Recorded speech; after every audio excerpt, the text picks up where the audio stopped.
تو سوال یہ ہے کہ آخر وہ پیغام کیا تھا جو اللہ تعالیٰ کی ذات اپنے سارے نبیوں تک پہنچاتی رہی؟ وہ کیا تھا جو بن بن کے بگڑا اور جب تک پیغمبر آتے رہے پھر بنتا رہا؟ اگر ذرا سی کامن سینس استعمال کی جا سکے تو کہا جا سکتا ہے کہ اس مال کے کون و مکان اور 70 ماؤں سے زیادہ چاہنے والے نے اپنے نبیوں کے ذریعے انسانوں سے کچھ کہا تو انسان کی بہتری ہی کے لیے کہا ہوگا، اور یہی کہا ہوگا کہ یہ کمزور انسان اس دنیا میں کیسے رہے، اور دیو ہیکل حیوانوں کے بالمقابل یہ امی انسان کیسے جیے، یا وہ کیسے جیے کہ نسل انسانی کو اس فانی دنیا میں امن حاصل ہو، بقا حاصل ہو، نہیں بلکہ رضا حاصل ہو۔ یہی اس نبع عظیم کا لب لباب تھا جو خداوند عظیم کی طرف سے اپنے تمام انبیاء کو ملا۔ یہی سچی نبوت ہے اور یہی انتہائی علم و خبر ہے۔ اس علم کے بالمقابل سب ماسوا کا علم ہے کم تھا۔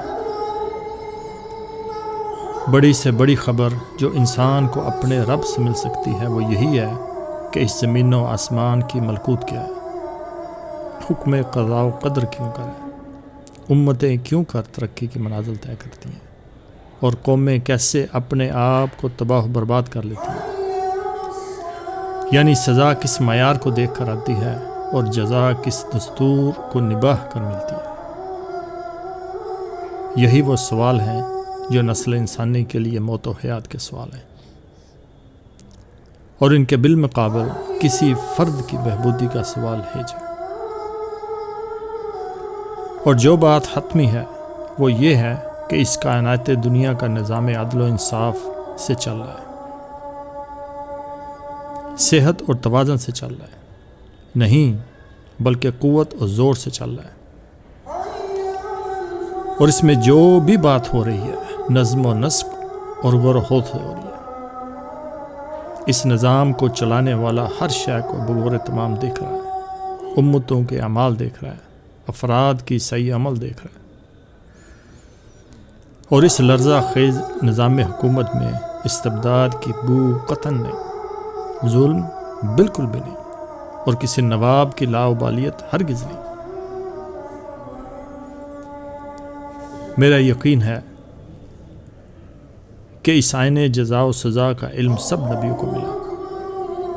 جس کی خبر انہوں نے ڈنکے کی چوٹ پر دی۔ انہوں نے انسان کو اجتماعی بقا کی راہ دکھائی